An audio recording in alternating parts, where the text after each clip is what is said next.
Hello and welcome to the Life and Fight of a podcast. This is a special edition with we've got a special fighter here today, but I'm joined also by my co-host in Simon from Hi BJJ. The fighter we've got on today is Nathan Jones, Mr. Bag and Tag. How's it going, Nathan? Very well, thank you. Thank you for having me, man. No worries. Normally we touch on how you got into the sport, but I'm more intrigued by the Mr. Bag and Tag. Obviously, it's probably self-explanatory, but how did you come up with the name? Who did? Where did it come from? Yeah, well, everyone's got a fight name. Do you know what I mean? Well, most fighters have got a fight name, the ones that you hear about and stuff. And when I was getting into it, all I wanted was a fight name. But you're supposed to be given it, do you know what I mean? And I just couldn't wait to get given one. So yeah, I was just messing around and stuff, kind of all these different like names. And then I was having a fight, and one of my guys in the crowd started shouting "bag and tag" because I was like gassing out and stuff, and I was flagging them because I knew he was calling me, and then everyone started calling me. Do you know what I mean? And then it just stuck, and it was like, well, I won the fight. I was like, well, it can't just go now. Do you know what I mean? Yeah. I put a Mister in front to show that I mean business, and yeah, you know what I mean. That was what, like 9 years ago now, 8 years ago, something like that.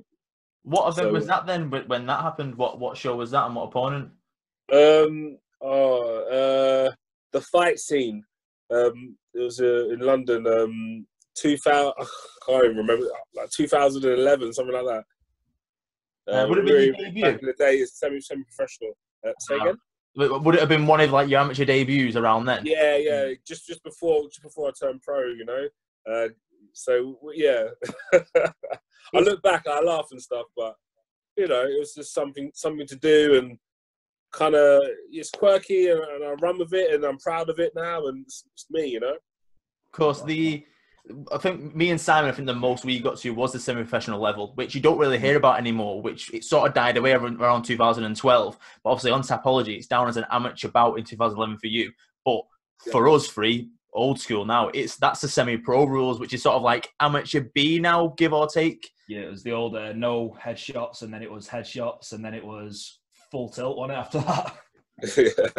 Looking back on them fights and now looking at the amateur scene now, you as a fighter and obviously you training with at your gym and stuff, what do you think the amateur caliber is now between 10 years ago? Oh, without a doubt, it is tenfold.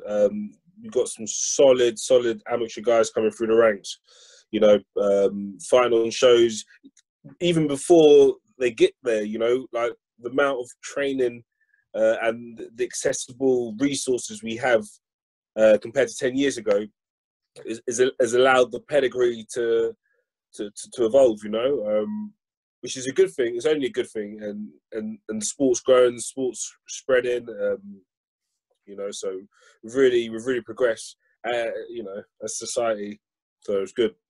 Is there sort of like any area that you've noticed then, like sort of aspects of the fight game where the amateur fighters have sort of their game sort of leveled up a little bit more, as opposed to like 10 years ago? Yeah, for me, I'd definitely say the jiu-jitsu, without a doubt. It's really solid now, you know. And I remember when I first started jiu-jitsu, you could only train once every other day. Do you know what I mean? Now you get to train, like at the gym, we do like 3-4 classes a day every day. Do you know what I mean? So just little things like that. Just having the opportunity to get the resources, you know, and I think it's a good thing. So I'm making the most of it now that I can. I'm still within my prime, you know, so just running with it now, you know. I've when you messaged and obviously you was interested in doing the interview and stuff, and I was speaking to Simon about you. I was basically, I've been following your career for a long time now. The Mr. Bag and Tag drew me towards you because I thought it was a really cool nickname. Then I was watching, I think it's one of the early BAMMA fights that you had. And I was thinking, this kid's got it. This kid can fight. He's not scared to take any opponent on.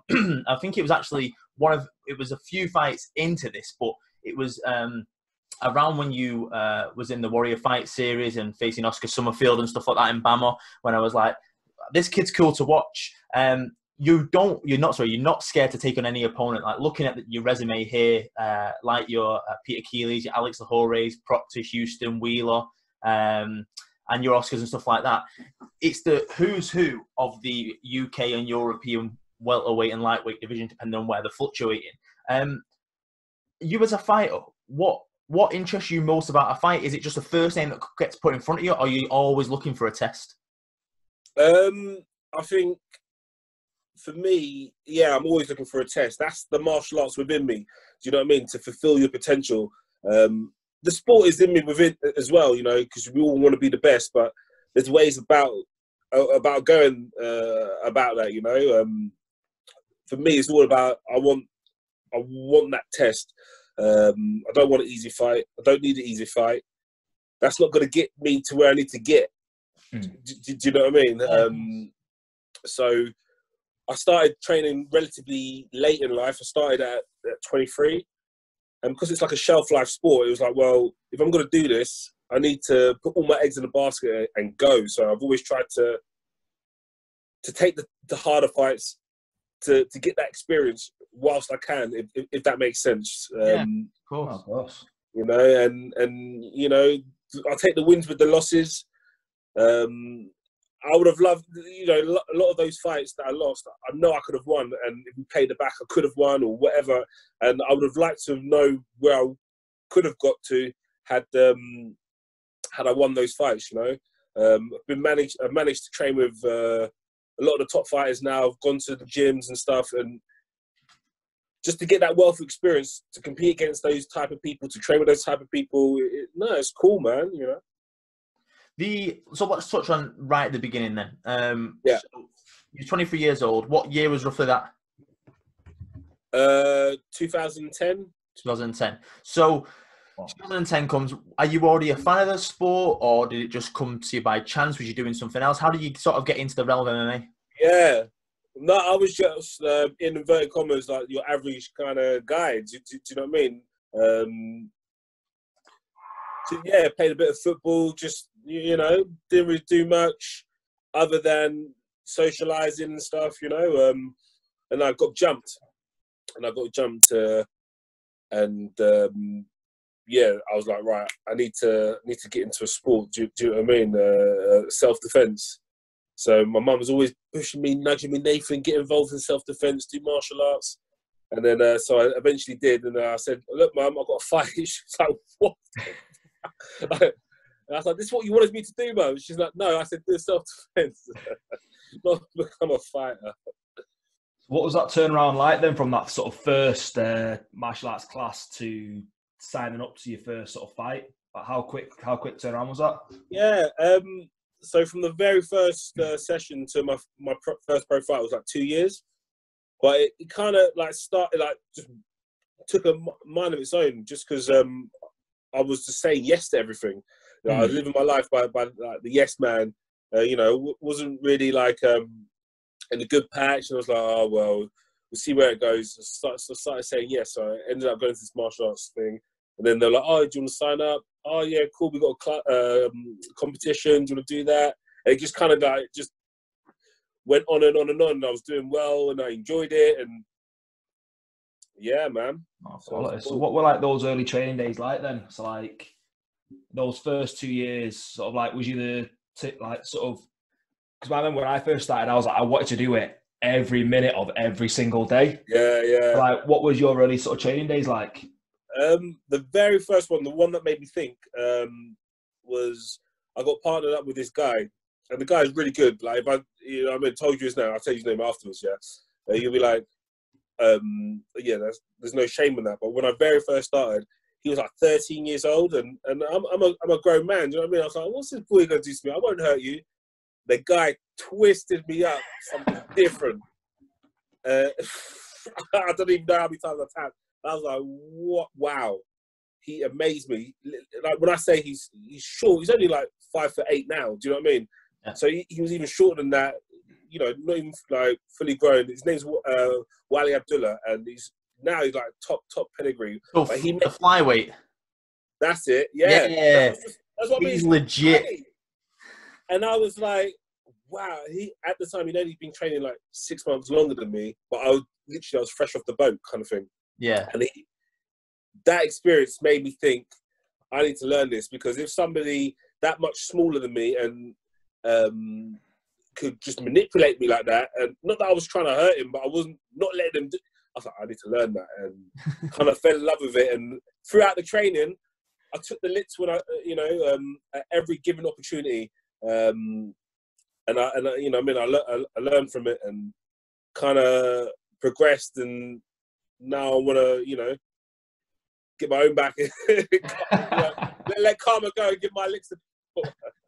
So obviously, like you say, that's a perfect example of how the sport can humble you. I was younger than you, a lot lighter than you, and then you're just coming in and not. Especially as a man as well, you go into a gym like, oh, I can take these, I can throw a punch. But when you get humbled like that, and it's not like they do it on purpose, it's just the way the sport is. You do leave your egos at the door, and it's completely different mindset after day one. And I think that's what the best thing is about the sport. Even if you don't train to compete, even jiu-jitsu or train to compete in mixed martial arts in the cage, if you just train just for a hobby, it creates discipline. Humbles you, you lose weight from it, you enjoy it. Your core friends, and you probably the same as well, your closest friends are probably from the gym now after that decade. Yeah, 100%. 100%, and not only that, with the martial arts, I've been able to travel, whether it's competing, training, or even teaching as well, yeah, man. And I'm a real strong advocate for it. I do a lot of youth work, going into schools with working with the young people, different types of young people as well, different groups, and just basically trying to combat anti-violent crime, Yeah. But using martial arts as a tool, as an alternative to engage these young people. So yeah, man, I'm converted. So how did you touch on that sort of work you do in the schools there? So how did you sort of get into that work then? Was somebody approached you or? Yeah, well, before I was a fighter, I was a youth worker, working in all the youth after-school clubs, working within schools, working with the families, putting on activities, delivering activities, taking them on trips, that kind of thing. And then, got into the martial arts, and then carried, going through that whole spiral of the competition. It got to the point where I got to a glass ceiling where the people I was fighting against, they'd either been training longer than I had or were training full time. Do you know what I mean? And I took a few losses on the go, and something had to change. I had plateaued, and for me to take it to the next level, you know what I mean? So then I got out of youth work, but I keep dabbling, putting my fingers in the pie. So I deliver classes here and there, partnered up with local organisations as well, receive funding. Whether it's, to do with the learning outcomes, you said, if they got low self-esteem or if they've got anger management, that kind of thing, and yeah, I've been all throughout London, working with the Princess Trust as well, nice. Incorporating martial arts, and so before this whole coronavirus thing, we're on a good tear, but yeah, we just have to pick it up when everything resumes back to normal. Yeah. That's a good point, that, because obviously you're working in the community and you're trying to better these kids, and obviously down in London, you find a lot of young adults or teenagers get into a lot of trouble. There's nothing really to do in the community because they've stripped back a lot of community centres and stuff like that. And you're trying to help these kids. And now something like the lockdown hits, and then these kids are then locked inside, or they just want to cause trouble by going outside. And I've seen it on the news and whatever. What do you feel like that takes them a few steps back, and it's going to be harder for you to reach certain kids when this is all over? Or are you or people that still communicating with them during this period? Yeah, I mean, definitely we can't deliver our sessions as we would normally, and that's through everything. Do you know what I mean? Everything. So we are trying to find new ways, but it isn't the same, and it will take a while to get back to full capacity, like the whole society. But we'll take it within steps, and we can reach out to young people as much as we can. Like I'm teaching a few online classes for the gym, but yeah, we're limited to what we can do. Do you know what I mean? Like, yeah. I'm itching to get back to the mat and roll. No, definitely. Any kids that are sort of interested in sort of getting involved in the program once this all lockdown thing's open, is there any sort of way that they can sort of find out about it or even get in touch? What's the best way for them to get involved? Yeah, that's a really good question. So yeah, my Insta and social media is at Mr. Bag and Tag. So that's for myself, but also, you know, search your closest gym. Do you know what I mean? See what they can do, what they offer as well, and get involved that way. Or any young person out there, you may have a friend that trains martial arts. Go along with them, try it out. You know, it's not for everybody, martial arts, but at the same time, you know, there's a lot of benefit there, and there's something for everyone out there, you know. What I found working with a lot of gyms, promoting and training and competing myself over the years, is a lot of gyms, especially for the youth side, will sort of take certain kids in as long as they show the right attitude and the right work ethic, and give them a chance and maybe do like a cut cost sort of intro, or maybe a free intro or whatever, because they want to try and get them off the streets and try and put the work ethic inside them and the desire and the discipline and stuff like that, and they feel like that's a good long-term thing. So I feel like if people do just literally Google, like, say, free MMA sessions or whatever, you'll find something. Like you said, 10 years ago, it was few and far between. It was like a little cult society. You had to be in a circle to know someone that was training or whatever it was. And even 10 years ago, it was still a great time compared to when it first started 20, 30 years ago in the UK. So I feel like now is the best time to probably get in the sport, look around. There'll be a lot of gyms that are struggling, and when they do open back up, they want to try and get the numbers back up as soon as possible, get their attention in. So start speaking to them coaches if anyone's listening or watching. Nathan's right. If you're up north like us or down south in London, the pedigree of gyms in the north in London is unreal. London's a massive place, but it's probably diluted by so many great gyms in a positive way. Does that make sense? No, 100%. 100%, you know. What's been your biggest take from giving back to the kids then, or being in, probably when you were a youth worker as well, or to now when you're doing your sessions? What's the biggest take you can advise? Just trust your coaches. Do you know what I mean? And take their lead. You know, I've had a lot of young people. Oh yeah, but what about this? Yeah, but what about that? What about that? Yeah, but, and all this stuff, or somebody else has told them this, or they've seen this on that. And it's just like, you know what? Whatever. You're here in my class, or you're here listening to me, and this is how we do things. Yeah. Do you know what I mean? And I've been taught, and the way I teach, I always teach that the most important person in this room is your partner. Do you know what I mean? If you can't work with your partner, you're not going to get better. No one's going to want to train with you, and this and that, and you have to look after your partner, and just getting that compassion can help. Working with some of the young people that I've worked with that struggle with this friendships and relationships within their lives, them getting that bond. Do you know what I mean? And that's transferable in that way. That's one aspect. The other aspect is getting better. They see themselves improve. You know, it's very easy to go on with life, do your homework or whatever, and not really get acknowledgement of what you've learned.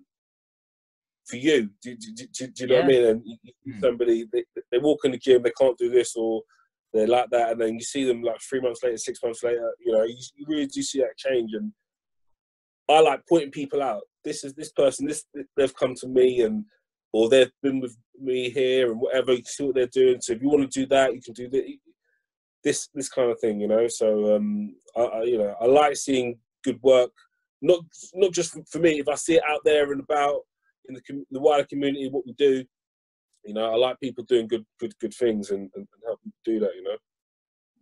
Right, definitely.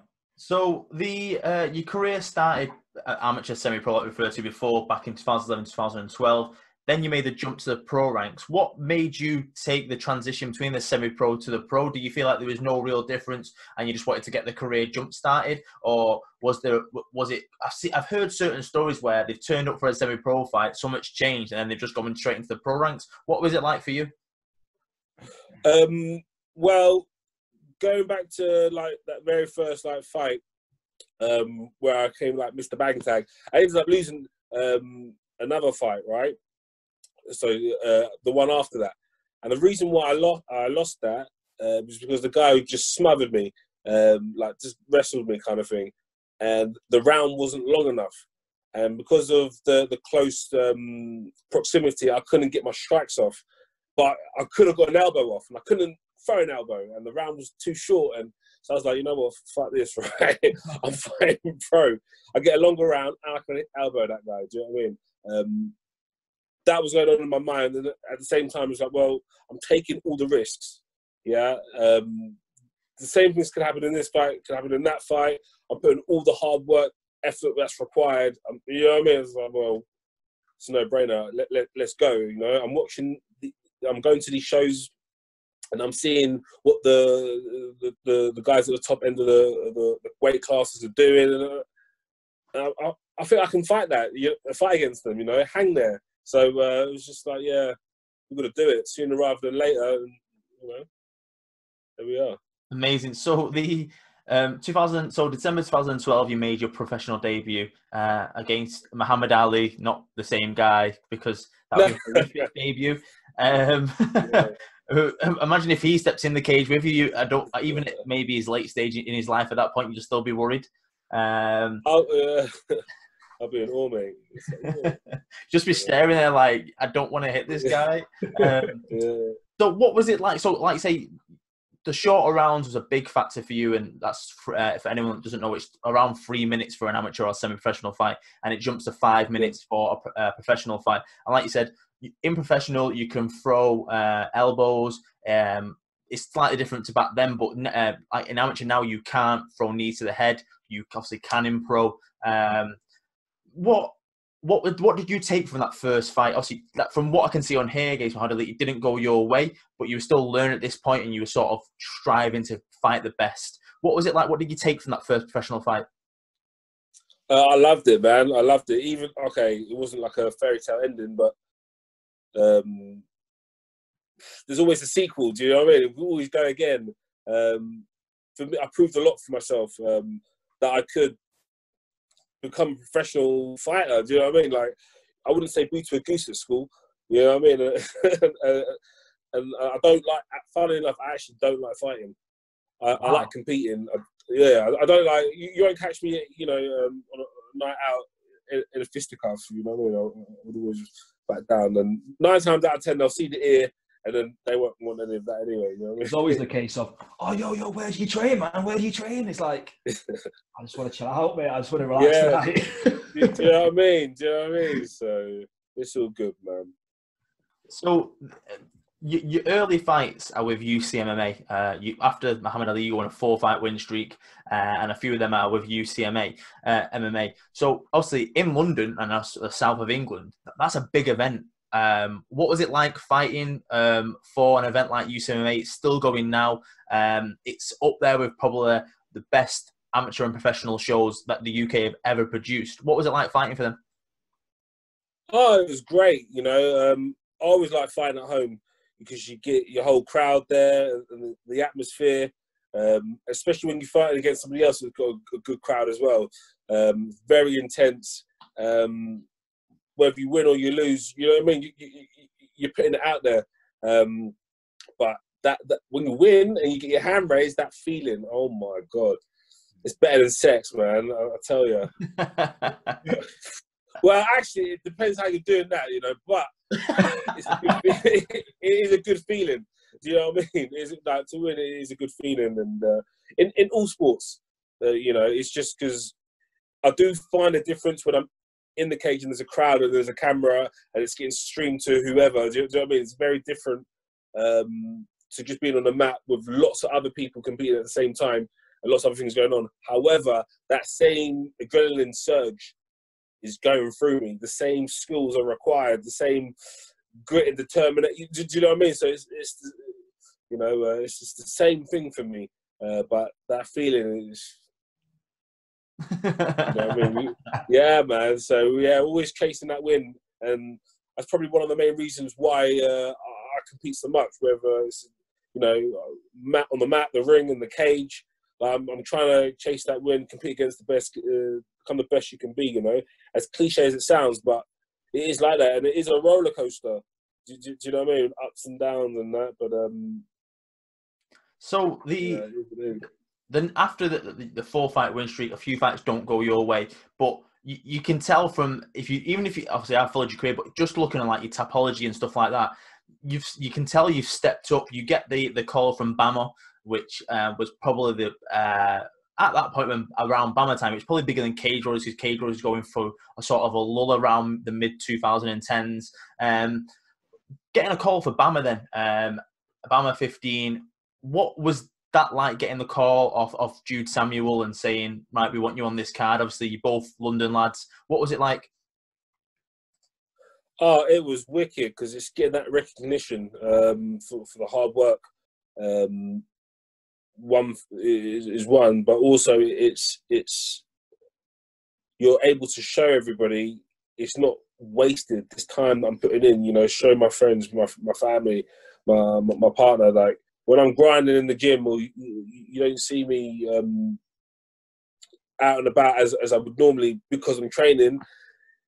This is what I'm training for, you know, and when they see the venue, it's an arena, they see it's on TV, you know, and people see you win, people start to take note, you know. So I'm always trying to strive to go onwards and upwards in whatever I do, and you see that not just with the MMA, because I'm an avid jiu-jitsu competitor, you know, and kickboxing as well. I've always tried to learn on the job, you know, and you look at my MMA record, I have been learning on the job, you know. So I was literally saying that to Simon. You're not very active to take any fights, and just for people that are starting to follow the sport and maybe getting to know you through this, and just looking at the first BAMMA card that you was on, and looking at the names. This is 2015, I think, 2014. Sorry, so this is 6 years ago. People that were still learning the craft: Ed Arthur, Nathaniel Wood, who's now in the UFC.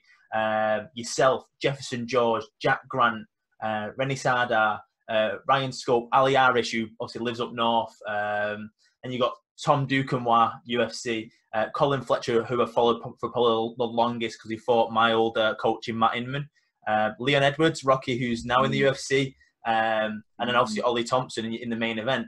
What was it like? Obviously, a lot of them fighters 6 years ago were still learning what they were becoming as a fighter with you, and then you've got the main card fighters, the people that you probably look up to, and potential future opponents which you've not fought yet, like Colin and Leon Edwards and stuff. What was that like? Oh, it was amazing, you know, and for the same reason, like I'm showing my people the hard work that I'm doing, using like this awe-inspiring experience when I'm stepping into these places, seeing these people. It's like, right, cool, this is where I belong. And nice. You know, and you see the belt in the background, or you know, they're stepping up, like, you know, that's mine, or I can take that, and that's literally what I've been doing throughout my whole career. And probably the best experience that I've had was being able to share the cage with GSP. You know, but went over to TriStar, got to train with him, and that was amazing. The same like thing, you know. Oh, you see him on. He was the champion when I very first started MMA, and it was like, wow, yeah, man. And then, you know, throughout in my travels, train at TriStar, and you work your way up. So they've got 4 mats. So you got the beginner mat, the intermediate, the pros, the advanced, and then the pros, or the pros and then the top dogs. You know what I mean? Yeah, elite. And they got so many travellers, people travelling in and out. You can't just, you know what I mean, just walk in. So that everyone starts on the beginner mat, and basically you got to fight your way through. And literally, I was fighting my way through. You can't get, who's this guy coming in? What? This is my gym. You know, people aren't like that, but they are like that at the same time. If that makes sense. You know, so I ended up fighting, like, I was there for 3 weeks, so like twice a day for 3 weeks, and got all the way up to you know what I mean? Like, if you think about like Street Fighter, like going up the stages, I got up to GSP in a cage, man. got to do around with him, and I was so beat up from everybody else that he fighting the boss in at the end of the game. Yeah. It literally was like that, and It was wicked, man. But for him, why I loved it, because he was in the gym. It's like, oh yeah, you know, London, yeah, man. I want to do a round, 10 for hours. Look, my first round, I want Nathan. You know what I mean? So I was like, yeah, man. So it was cool, man. Was that definitely on the bucket list? Yeah. Oh, definitely. Like, what was sort of like the biggest lesson then you brought home from that training experience? Then Open TriStar. Do you know what? Yeah. It was confirmation in the skills that I bring to the table, confirmation into the level that we have in this country. You know, we are not that far off. We have some great fighters, and I mean that wholeheartedly. The difference with the top fighters in the UK and why they go to America and other such places is because they've got all the resources under one roof. And they've got all the partners coming in to them, and everyone stays there, and they've got, you know what I mean? But I've been to ATT, you know, I got sparred Masvidal, do you know what I mean? Did like 8 rounds with Masvidal. I've been to Jackson Wink, sparred Cowboy as well, do you know what I mean? Went to his rounds and stuff. So all this is all confirmation. Do I have the skills to hang? And I know that I do. Do you know what I mean? With people that I've trained with, people that I've competed against, whether you win or you lose, like when you're at this level, the margins are so small, you know what I mean? And, you know, I learned that the hard way, how thin these margins are, do you know what I mean? But, you know, it is what it is. That's part of the beauty of the sport though as well. It's sort of 100%. like, it could just be down to having a better night's sleep the night before and your timing's that little bit better. Like, to me, that's sort of what helped me fall in love with the competition side of things and the training.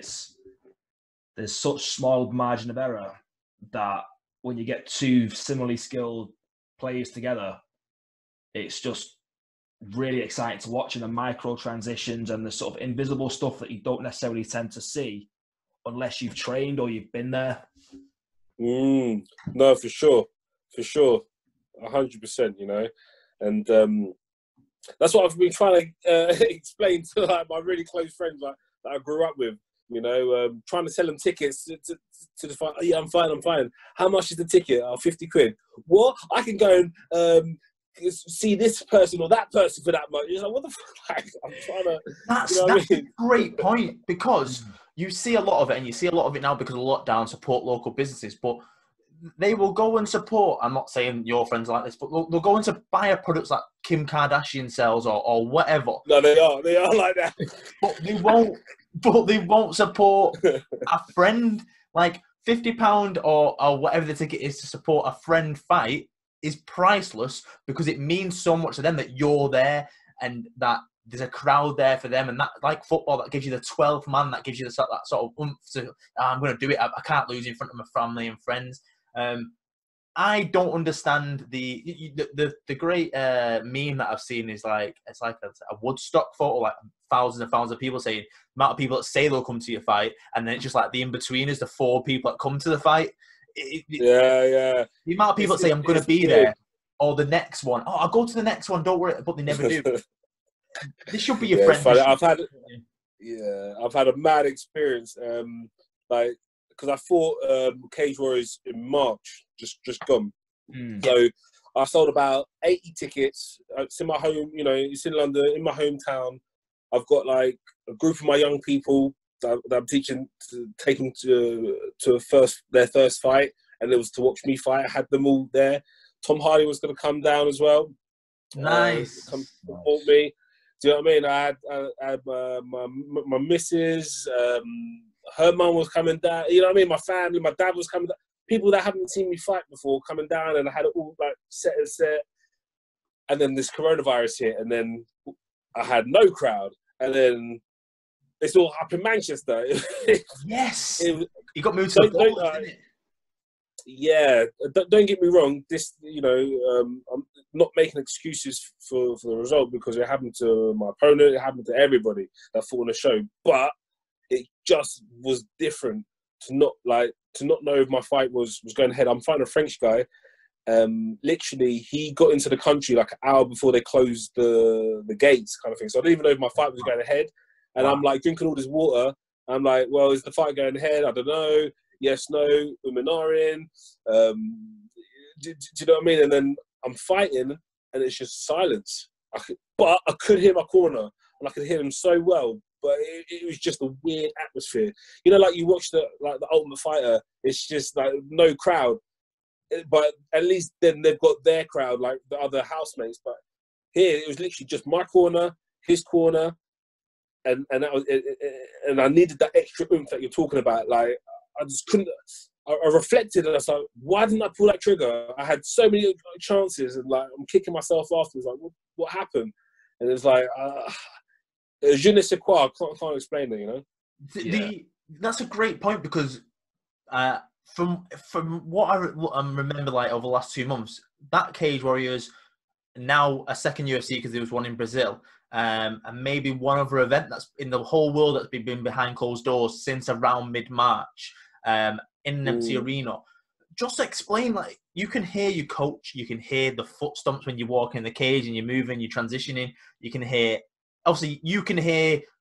You hitting the opponent normally anyway, but you can hear it so much more clearly. You can hear, obviously, his French. You maybe not understand if they're speaking French, but you can hear their corner clearly. It's an eerie thing. You don't have that support. When you're walking into that cage and you're looking around and you know it's something you've never done before,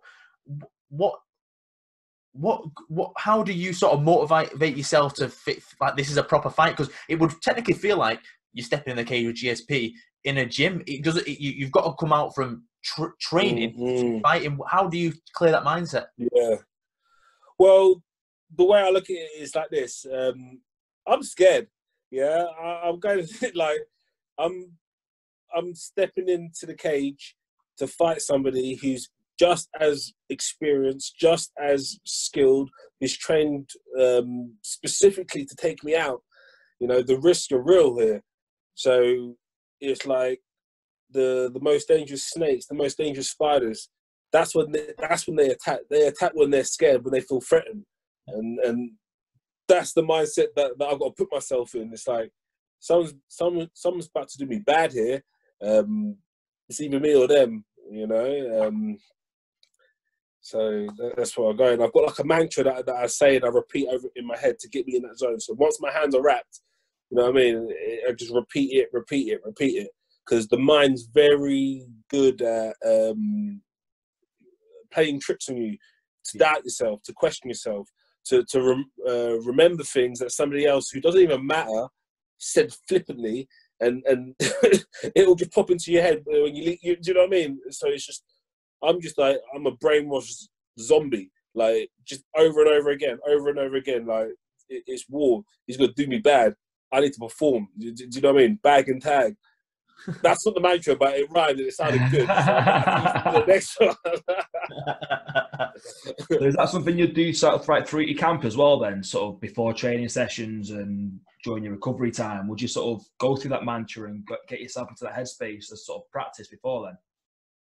All the time, man. And you may see me catch me waiting for the bus stop, like my shadow box footwork and just like my headphones. I do that, you know, especially the closer the fight gets. I'm reciting, repeating to myself. I'm visualizing. I'm raising my hand. You know what I mean? I'm doing these random like gestures and screams, like, you know, when I'm training. It's hard, like when I'm saying it, it's like, what's he talking about? But it's organic when I'm doing it. Do you know what I mean? It's I feel the fight in me, you know, and I'm fighting, you know. Even when I'm training, the fight is the crescendo. That's the performance, you know what I mean? But everything is, all that hard work, you know what I mean, is generating in that fight camp. Oh, man. So you mentioned before, obviously early on, about the gym you train at and what you do to help the community and stuff. Are you still at the same gym that you started at over 10 years ago? Yeah, so it's now called Elevate Martial Arts and Strength. That's where I teach, and that same building, it was called Combat Company when I walked in. That's what it says on Tapology. I didn't think that was around anymore. Yeah, no, it's not around, but it's the same building. Yeah. New management and stuff. So the mat space is the same. You know what I mean? And that's my office, and that's where I teach, and I do all my MMA specific training and sparring at Titan. Titan, okay. So out of the two gyms then, who are the sort of training partners that you're with that maybe people will know from the UK scene? Okay, so one of my main training partners that I was going with was Aquila, who I fought like 18 months ago. Yeah. Yeah. That's crazy, that. So, yeah, man, it's a small world. So he's a good guy. I mean, we trained occasionally before the fight, you know, but, you know, fate brought us back together as such, you know, so that's good. Also been getting work in with Murdag Genzamini as well. Yeah. Before we moved to the US, he was one of my main guys. You know what I mean? And then we've got some really like stellar guys coming through the ranks. So we've got Lonnie Kavanagh.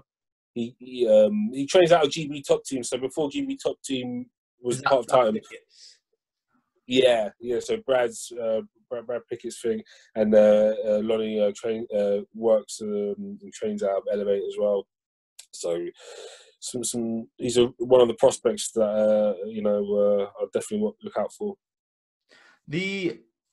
Then after you sort of make your debut with BAMMA, you go back to UCMA and BCMMA as well, which obviously is now Cage Warriors Southeast. Jack Mason's event. I know a lot of guys from maybe up here as well that have fought down there who said it's a great run show. Like you said, Abdullah before, he's the champion on there. You got like Jack Eglin. You got loads of great guys that are coming through the amateur ranks that you named before that are now about to turn pro or turn pro. For you, fighting UCMMA and BCMMA, even after making your BAMMA debuts, do you still enjoy going back to some events and keeping active and stuff? Oh, 100%. At the end of the day, it's like, I'm an athlete, I need to fight, you know what I mean? And I need to get paid, so let's just go, you know? So I need to get that experience, but not only that, it's all about getting that right competition, the right fights. It's got to work within your schedule because, you know, these fights, it's not my full-time income. Do you know what I mean? So, you know, if I'm going on holiday or I need to work a bit more, whatever, we fight around that schedule, and some dates or shows with work or whatever, you know. And that's one of the main reasons why I signed with Cage Warriors, because they're consistent with their shows now. They got a lot of shows happening all the time, so they'll keep me fighting. But now that I've had so many fights, I'm not fighting as regular because I don't need to. Yeah. Do you know what I mean? And I'm working towards my black belt. That's one of my main goals of this year, 2020. So I've been trying to compete as much on the jiu-jitsu scene as I can. Very nice. Nice. Maybe get a super fight between you two if you're both brown belts then. Yeah. What's your weight, Simon? Rocking at about 100 kilo at the moment. Yeah, me too. Actually, with this isolation stuff. It's that lockdown weight, that man. Yeah, man, it's not good. I need at least 3 months after of normal training before I think about getting something. Do you know what I mean? It's not ideal. Get onto anything like that to Jake. So get the next Empire going, man. I want to get on the mats. Yeah, man, for sure. Yeah, I want to do something with Empire. Definitely. We'll, as soon as we get when everything's back together, back to normal and stuff. As soon as I get the green light, I can do events. I'm going to be doing a lot of them. I'm one of them people where up until the end of last year, I was working 9 to 5. I was doing UKFC. I was doing Empire. So it's like 3 full-time jobs. And I'm used to going a million miles an hour. Whereas now, this is my most work doing these podcasts, and my brain just like itching to do things. So I'm creating little things in the background where I'm thinking that'll work in the future. So I'm keeping busy. It's just once I can, I'll be going a million miles an hour again. Nah, man. So, okay, you touched on Empire and that's something you want to do. How active are you in the jiu-jitsu scene? Do you compete a lot, or because of the MMA schedule, you don't get out there as much as possible? I compete as much as I can. So, well, let's go on last year. What did I do? I did about seven jiu-jitsu competitions. Nice. So like two, like I did Polaris, I did Battle Grapple, so so I did 2 sub-onlys, and then I did Europe, like four IBJJF comps as well, and like a local one. Just I got to fit them in, you know. And I love doing competitions because you don't know who you're gonna fight. You could literally fight anyone, you know. And then it's another person the next round, and another, you know what I mean. So for me, as a competitor, as an athlete, as a martial artist, it keeps me honest, and the focus is on me. Do you know what I mean? As opposed to thinking about, oh, I'm fighting this person, they're going to do this to me, they're going to do that to me, that could happen. Yes, you have to think about that, but when I'm competing, the onus is on me. What do I bring to the table? Do you know what I mean? It's a different mindset, and it's once I shifted to that, I became a lot more successful in my within my competing. You know, so yeah. As soon as we're back to normal, expect me to see me, you know, on the jiu-jitsu mats, because I really do want to get my black belt this year. Nice. Who are you training under at the moment then? Like, who's the head coach? Yes, I'm Roger Gracie, under the affiliate at Richmond. So Thomas Rudinsky is the head coach there, but then yeah, I'll be under Roger. So yeah, been doing it. Yeah, it's coming up to 10 years at the end of the year. So you know, I'm not in a rush to get it, and it'll come at due course. But I want that knowledge, and I'm putting in that graft to get that knowledge.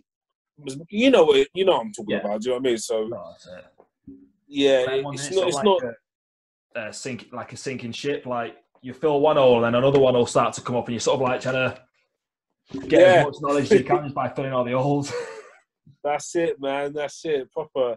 That's a good analogy, actually. I'm going to take that one. Yeah, thanks. So you go back to UCMA and BCMA, like we said. Go on a 5-fight win streak, including Oscar Summerfield, which we mentioned before. Then Warrior Fight Series. Warrior Fight Series, is that in London as well?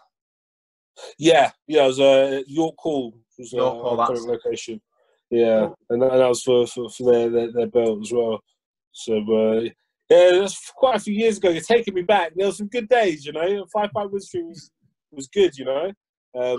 You're on the 5-fight win streak, and then BAMMA calls again. Obviously, which you've just beat Oscar Summerfield for, and you face Peter Aquila, who's a great up and comer like yourself. After the 5-fight win streak and riding the high, and you're thinking, right, I'm going to start going for that belt you mentioned earlier on. What's it like to, obviously it's by decision, so it sometimes go either way. You've not been finished, you're still learning, you're still growing. What was that like for your confidence? That I was so frustrated with that fight because I fought an Irishman in Dublin.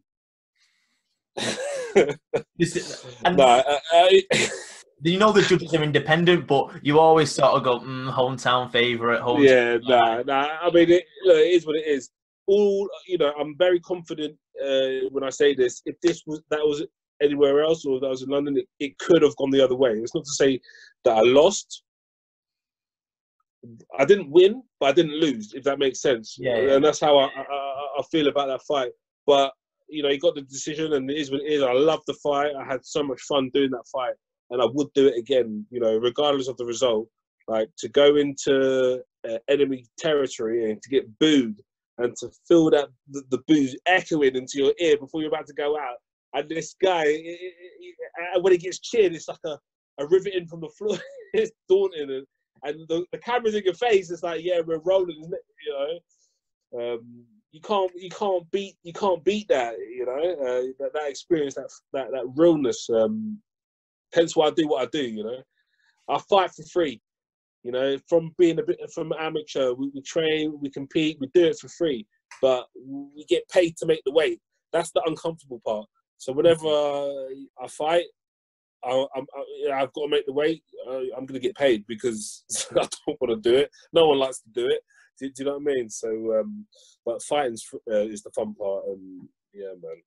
Has all your fights been at 170? The first one, Muhammad Ali, was at 84 kilos. Yeah, 185. Yeah, he was just too big for me, kind of thing. I want there to be a 165. category. That is my weight class. That's a super lightweight. Yeah, a lot of people have nicknamed that the Kevin Lee division because that's the main guy that's been trying to push that division for years. I do feel like the jump from 155 to 170, 170 to 185, and definitely 185 to 205, they're just too much. And especially the lighter guys, you've got obviously 115, 125, 135, 145, 155. That's a nice little transition because you've got like obviously Cejudo just retired. He could have fluctuated between 125 and 145 if he wanted, just like Frankie Edgar, just like Max Holloway and Poirier, etc. have done. Do you feel like if 165 ever was official, you would that's your new home for permanent? 100%, because at 170, I'm a relatively small welterweight. You know, my height, my frame, is average. You know, hence why I've had over 20 fights at welterweight. If you look at how much my opponents rehydrate, or the density, like some of the, you look at them, you're like, what? I look at them, I'm like, what? Why did I start to fight that guy? You know? But then, then I come out and I'm unhurt, and I win, and I'm like, you know what I mean? So I definitely can hang there, but I just feel in terms of why we cut weight to get that advantage of, I could even up the playing field that little bit more to give myself the edge by 165. I think going to 155, I would have to change my way of life, and I'd need to get paid the right money to reflect that, you know? Of course. So it's a big decision making that, like, so that big weight difference between 170 and 155. It's, like I say, it's a big decision to make, and it's going to be like a pretty much an upheaval of a lifestyle, really. Yeah, no, for sure. And I think the healthier way for me is just to get, and what I have done is just to get a little bit bigger. So I put on like 3 more kilos, normal walking weight than I did like 5-6 years ago. Do you know what I mean? So it's not that much more because I still feel optimal at this size, but it's enough to even it out a bit, you know? Yeah. So what's been the process then? Like you said, you put the 3 kilos on. Like, have you got a coach there as well that's coaching that side of things, or? Yeah. So I work with a guy called Mark Mene from the Barefoot Movement, and he's a machine, man. And the difference, and I believe if I had that before, the results would be different. But just me as an athlete is, I feel so much better. And before I never used to like training, like cardio kind of stuff, and now I love it. Do you know what I mean? Because it really does release those endorphins, and you feel the difference. And when you're rolling with people and you give them that wave, bang, bang, and bang, and next round, bang, bang. Do you know what I mean? I move the screen to bang, bang. do you know what I mean? Like, it makes you want to do more, and you get the benefits from it. So, no, I definitely value that in my training, as well as the mobility training, rehab and prehab stuff that I've been doing with Lawrence Fenton at Rolls and Rehab. Just the mobility side of things makes my hips that little bit stronger. I can move them that a little bit quicker. Do you know what I mean? I'm reducing the risk of injury on certain movements, and because some of these guys, they go for your ankle, and you know what I mean, they have no mercy. I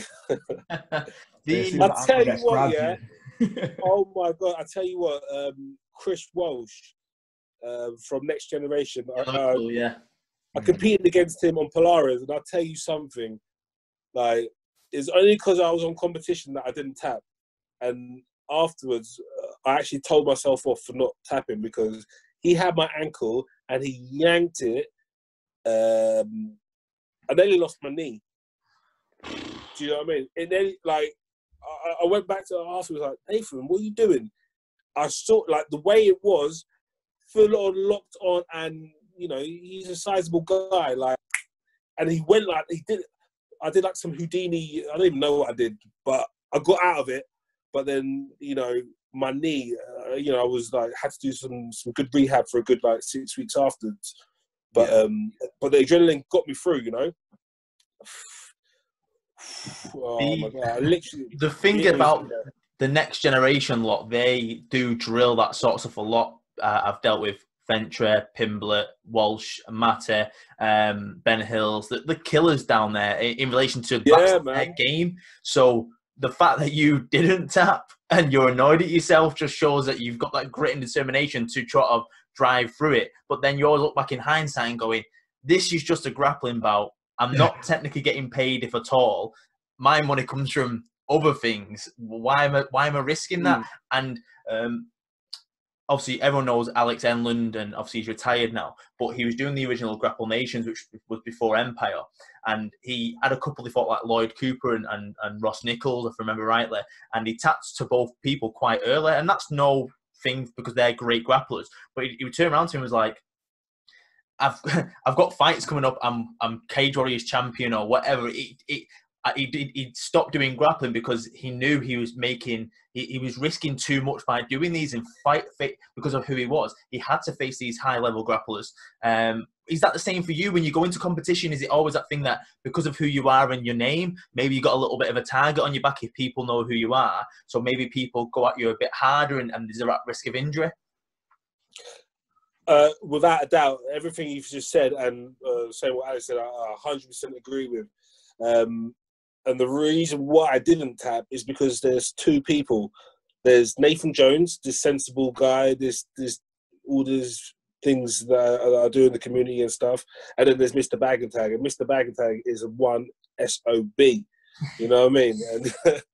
And you know, when I'm competing, I'm not tapping for shit, especially when the stage is there. And that win is worth that much more. Not only do I win, but, you know, I get more clients that way. It looks good. I get more Instagram followers, blah, blah, blah, blah. Do you know what I mean? So it's like, whoa, hang on, you know. My rep's on the line here. But you know, we've got to be sensible. So one of the good things about myself, and I pride myself on being so active, is because I do train smart. So whenever I am training, I will tap because I don't have an ego. And I want to get better. But when we're competing, I don't mind putting myself out there. But you know, it is war, and the risks are real.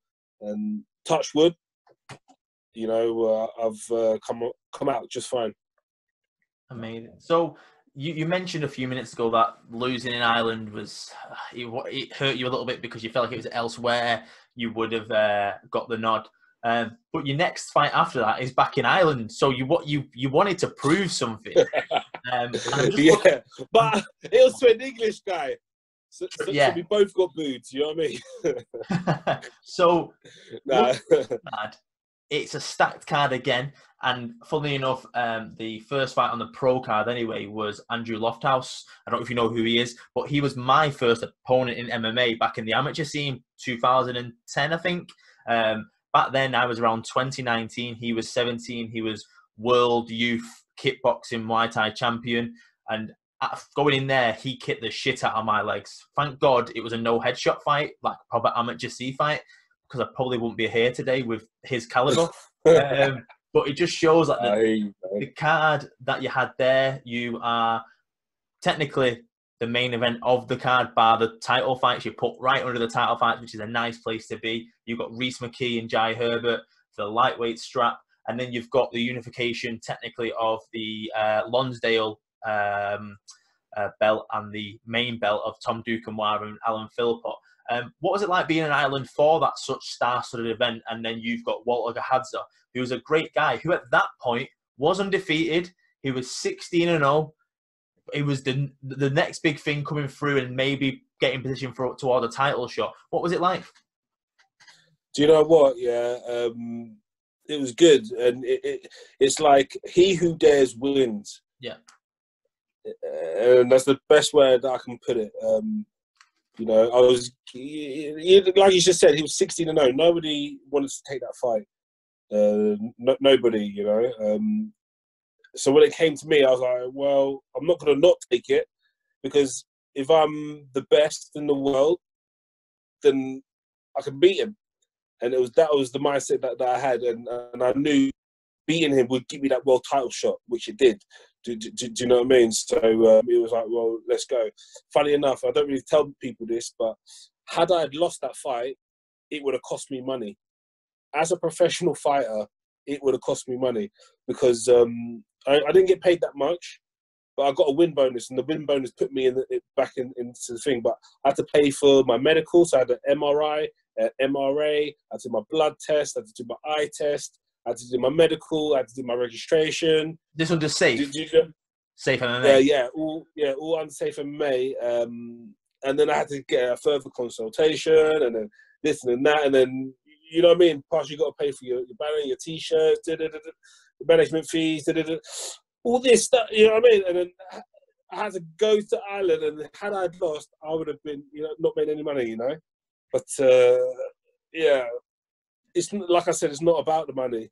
It's about the experience and I'll do it for the sport, Again, as cliche as it sounds, but when we all got into MMA, especially when you consider where MMA is in comparison to boxing, like in terms of the revenue and stuff, anyone that's got into MMA has done it because they enjoy it.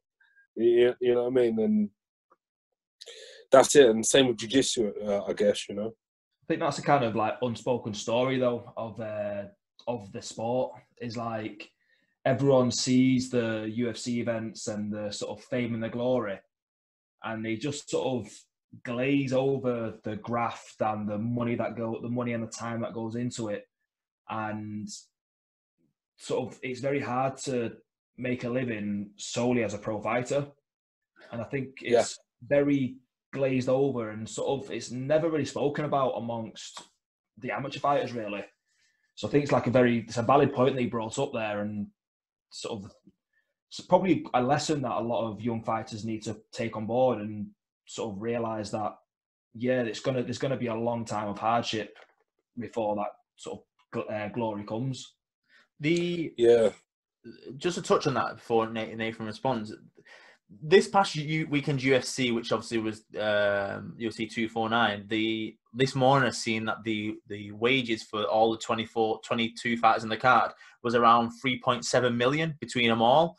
But I was looking down the card, so you got the main guys who get paid the most, and then you had Jorgen De Castro, who I think I got this right, who faced Greg Harder.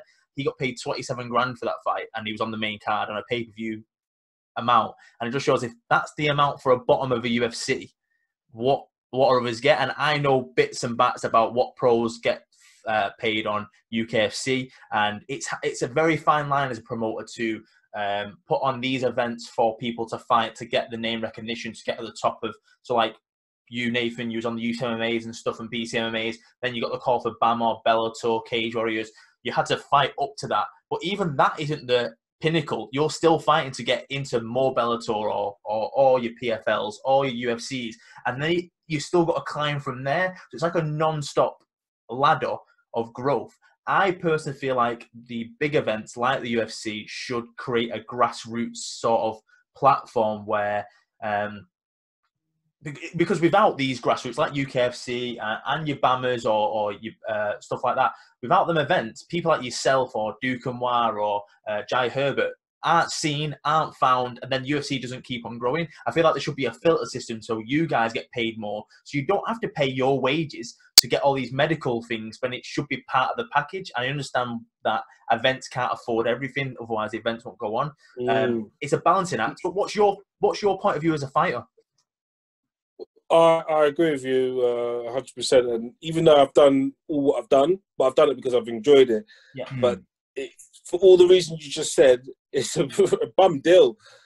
Hence why I've done more jiu-jitsu. Do you know what I mean? Because at least I'm not going to get my face smashed in. You know what I mean? I might get something broken, popped off, but my face is going to say the same, Them Instagram followers, Nathan, them Instagram followers. Yeah, I don't know if you've noticed, I've got you on this side, you know what I mean? Not that side. I was going to say that when you do fight, you're clean shaven and mostly got short hair, whereas you've got that lockdown look at the minute. Yeah, I have. And luckily, and this is a good thing, luckily, I just fought just before going into isolation. So this is coming off a fresh trim and 77, like, you know what I mean, pedigree. Whereas if it, you know, now I'm like I would be at Christmas time.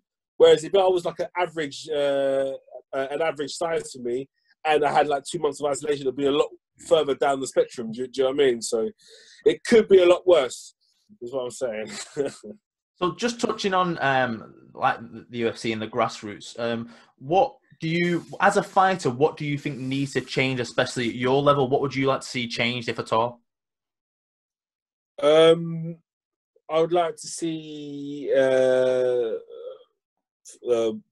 basically paid higher wages first and foremost for the risks that we do, the graft that we got to put on. But that's neither here nor there, because it is what it is, and people will still do it. If not, if a promoter doesn't want to pay me what I want to get paid, they'll get somebody else to do it for half the price. Yeah. do you know what I mean? And that's unfortunately it. Yeah, and that's what it is. But I want to see more opportunities for fighters. So whether that means more sponsorship opportunities that fighters can display on these shows, or you know, I'm fortunately sponsored by a Scramble that have, you know, been so supportive of the work that I do, and they're such a top brand that I love representing them. Do you know what I mean? And I'm also sponsored by Truth Naturals for CBD, and it's great, and I love that. But I've had to work go so far up to get this. I want to see more of these opportunities coming down for people earlier on in their stage, in their career, where they can get it. Because ironically, when I needed to buy all these shorts and rash guards, you know what I mean? That was like when I first started. Do you know what I mean? I don't need like the rash guards and stuff now because I've already got them. But that's the irony about it, if that makes sense. So I want to see more opportunities for more grassroots fighters.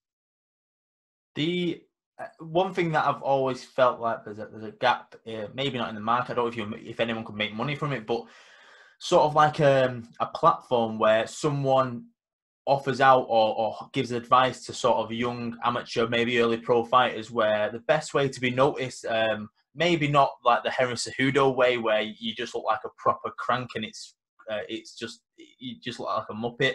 And he's a great fighter, probably one of the best ever, but what he's been doing recently is just cringy. But like, make sure as a fighter you're active on Facebook, your Instagrams, your Twitters, fucking TikTok, whatever it may be. Get your name out there, get people seeing who you are, what you can offer to sponsors, because it needs to be a two-way street. If Scramble didn't see anything in you, they wouldn't sponsor you, but they see something in you and you see something in them because of speaking to you and knowing you. You wouldn't have a sponsor unless they paid you millions of dollars that you didn't respect or didn't understand their work ethic and what their brand was about. I feel like if younger fighters in the sport, even like now, if you had that now and you was able to elevate yourself as a fighter and more sponsors and more money came in, I feel like that would help a lot. But I still think it's still, especially in the UK and Europe, it's still growing. I know in America, they have so much people helping them out because of the small communities, and you have like little people helping you. I feel that's one thing that's definitely missing, and one thing that would help maybe retain a lot more in the gym. 100%, because it goes. But that's why I fight. But it also goes back to not just winning, but it's everything else that comes off that. You know what I mean? Can you teach your classes? Can you promote this or sell that? It's the whole package, you know. So I want to do more to get it out there and get it going, you know.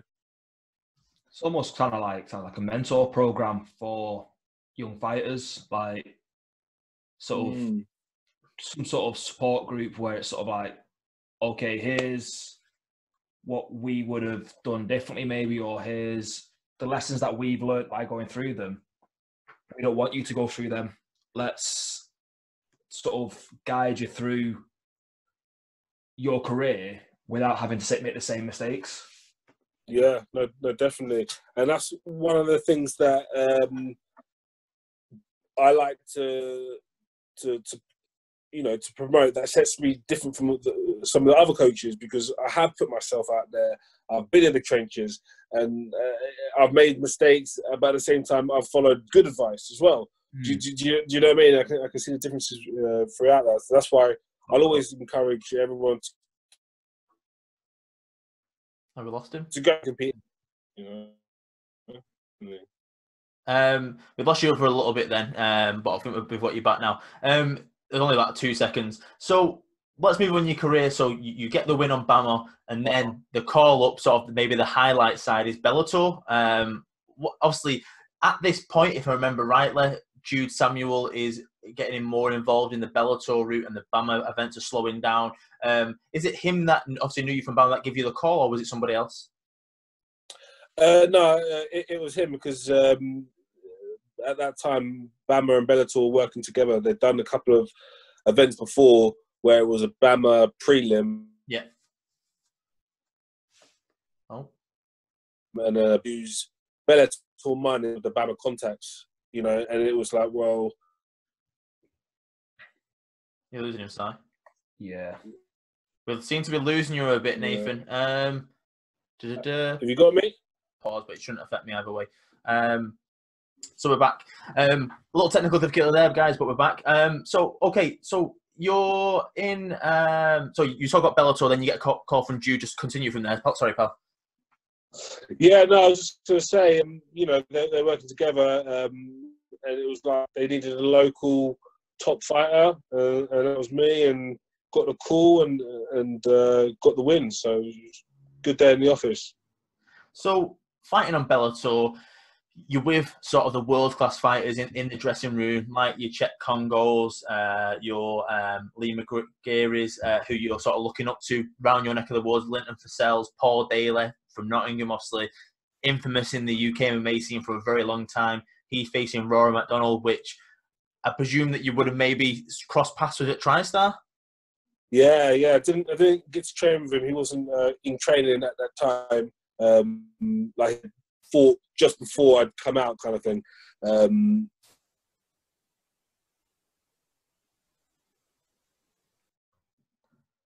But you got to put yourself in the right places to be with the people that you want to be with, or the level that you want to get at, you know. So it was a positive experience, and you know, fighting in Wembley Arena was amazing, you know. And when it's got the whole production, it's just great. It's a great atmosphere. So no, it's good. Fun memories. So you got the win against Gahadza. You get the win on a Bellator card, and then the next fight for you is the call for the welterweight title on BAMMA against Alex Lahoud. Yeah. You're both Southern fighters. You probably crossed paths in the changing rooms before. You're both on the Bellator card. Did you know Alex before then? Was you friendly with him? What was it like? Yeah, I knew him. I trained with him a couple of times, seen him on the circuit. We didn't get on. There was a big feud with that, which actually sold the fight. So it was a great round. But in terms of what I was talking about the millimeters, the inches, you know, very fine margins. That's what it was. You know, he got me right here. And now, you know, I played the back of my mind. What have you got me here? What have you got me here? What if I was here? That, you know. Maybe that fight. You've been losing him, Si. Yeah, the connection seems to be dropping here, mate, at the moment. Nathan? Oh, really? One second. Yeah. You've paused. Yeah. You're not getting much sound. Can you see us? Are we still live for you? Yeah, you guys are still live and stuff. We'll try and work through it and see how it goes on. So, I same with you. I was following you and Alex's career, and then it got to the point where you fought each other, and it did split me a little bit. I was thinking, oh, I've now got to choose, and I didn't. I just thought I'd watch the fight, and it was a great fight. I think the ending of the fight was so. It was like you say, the millimeters. I think, did you throw an elbow? You stepped back, and then he threw the kick. Was that right? Yeah. Yeah, he went in, and then into the knee. That's it. Yeah. You know what? It needed to happen in my life, but at the same time, that was my chance. That was my chance to defend it, and then look, where else does everybody else go? Do you know what I mean? When they defend their world title, they go to it wasn't meant for me, and I've carried on a different path. So I'm okay with it now. It was quite surreal. I don't mind losing, and losing like that was quite dramatic. Wembley Arena main event, you know what I mean, for a world title, but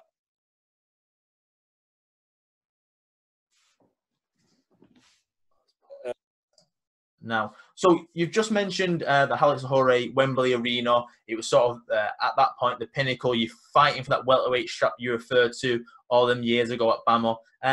Didn't go your way, but what did you take from the fight? I took Solitude a few months later. As you took me a while, but just to know that was my chance. And I have the skills to be at that level, and I know that I do it, and I know that I could have done it, And I've just accepted the fact that it wasn't meant to be. You know what I mean? I'm a firm believer in the things that are meant for you will come to you. Do you know what I mean? It won't go by. It will come to you at the right time. And I just believe it wasn't the right time.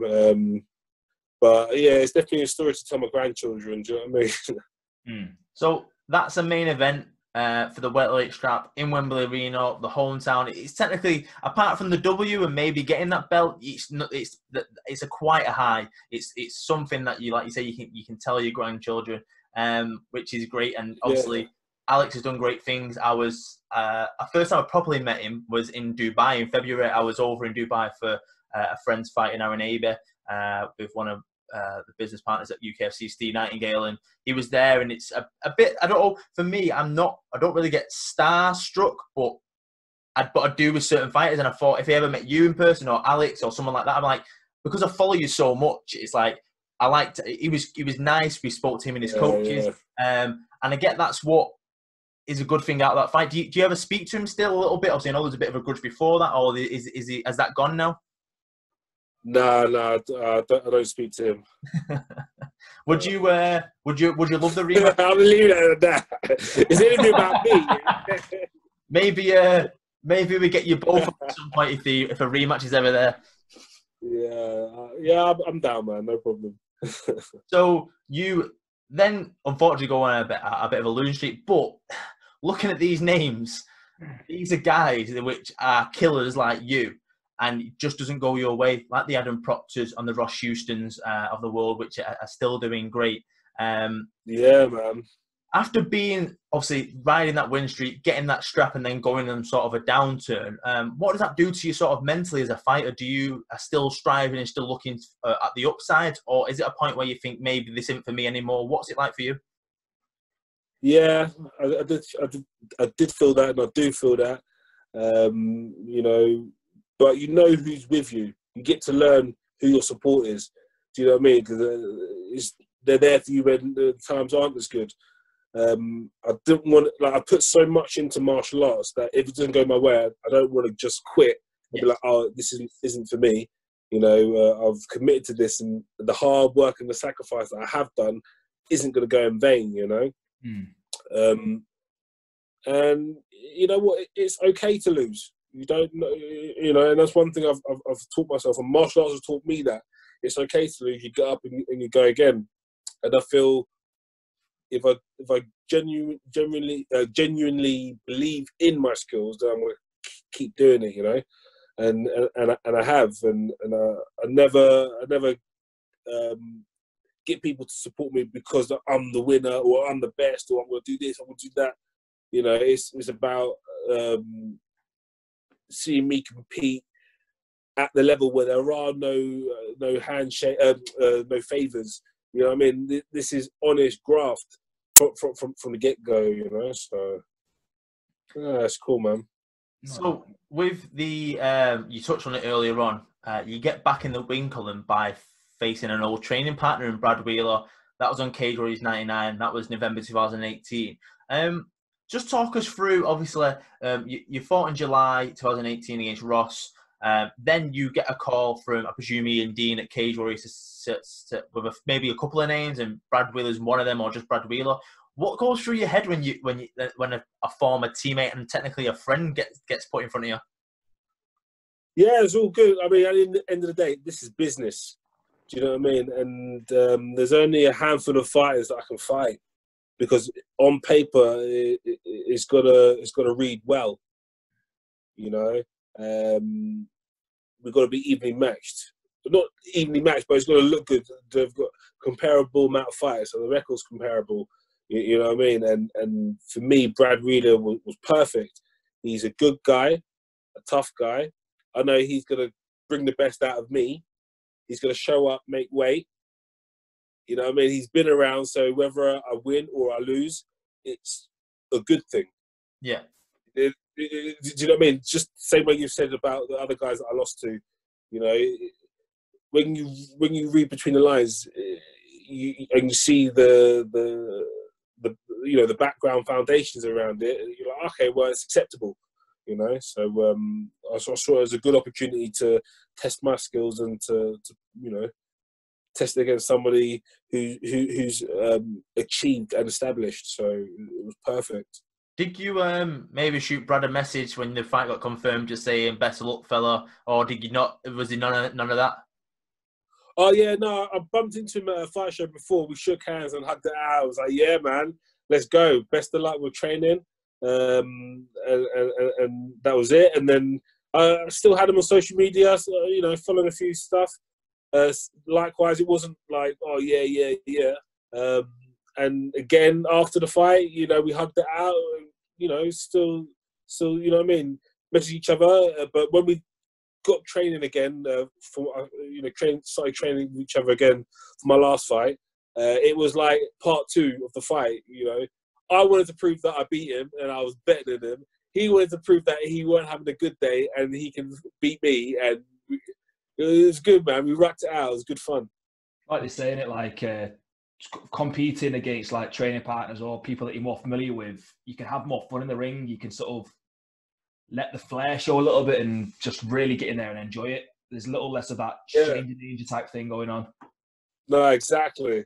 Do you know what I mean? I know, like, we can both look after ourselves, so we can both gauge each other. You know what I mean? No one's going to get carried away and whatnot and have gym wars. I've had gym wars, and it sucks. So let's just touch on a reverse a little bit, because I've just noticed when you fought Ollie Santalahati, if I pronounced that right, that was in Finland. How did you get that call? Yeah, that was through. So basically, what happened was I left BAMMA before Bellator was announced that they were here. So BAMMA wasn't giving me the fights that I wanted. All that I wanted was Alex Lahore. I was like, give me that rematch. I want that dude. Even after he lost, I was like, give me that dude. Do you know what I mean? Because we had some previous altercations before, even after we fought, like backstage. You know what I mean? Like, we've moved on from him.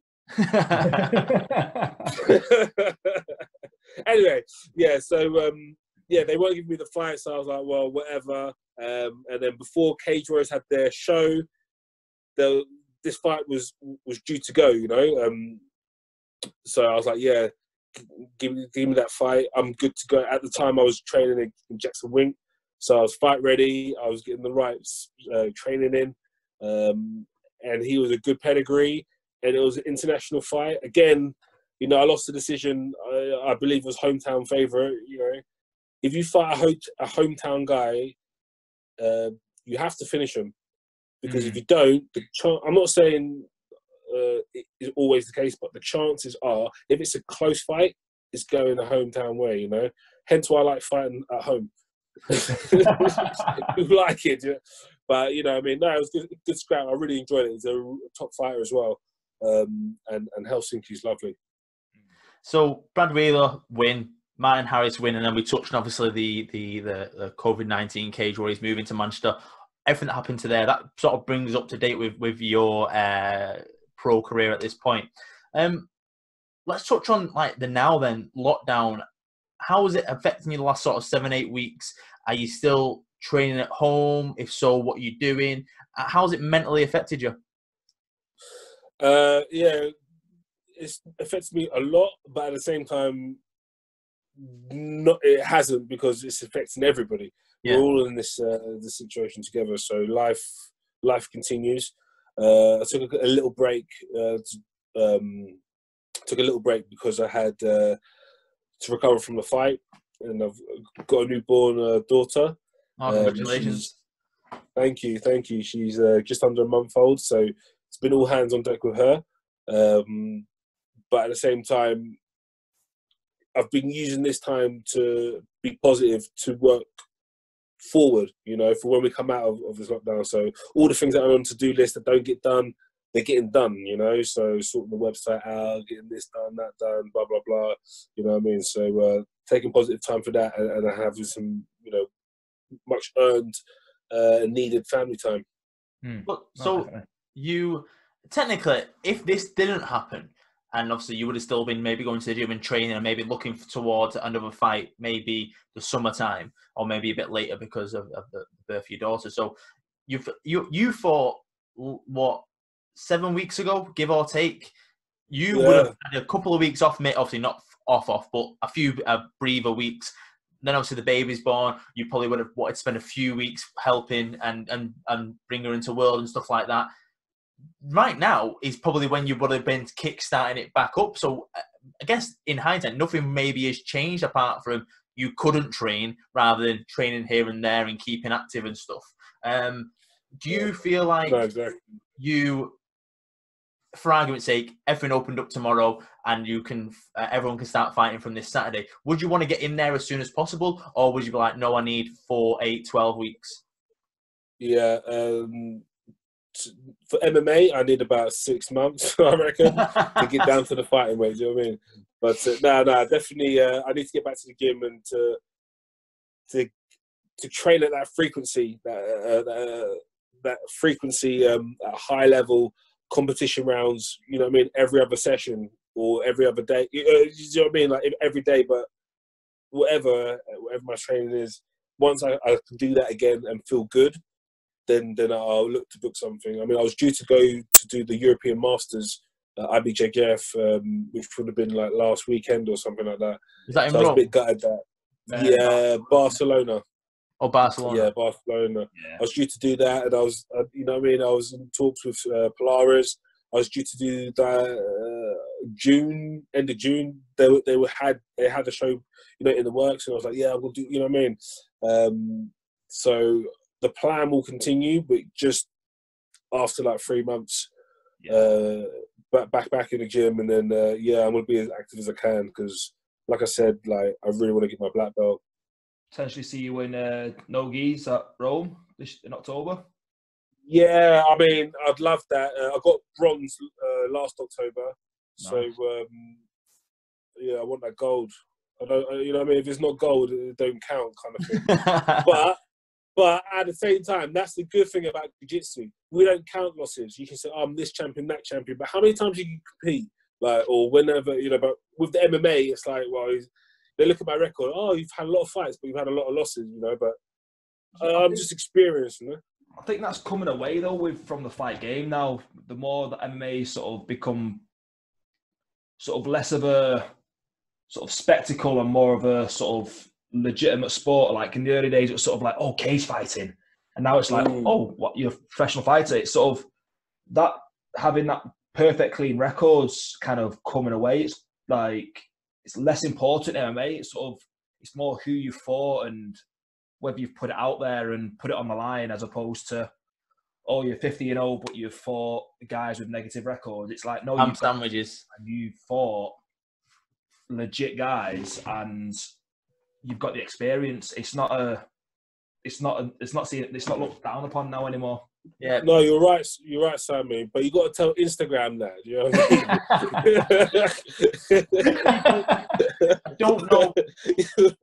I don't know if you you hear this yourself, but with the older generation, my dad is I argue this with him all the time, friendly arguments about MMA, and he's never really understood the sport, never really watched it. He maybe watches Conor if he's on because of who he is or whatever.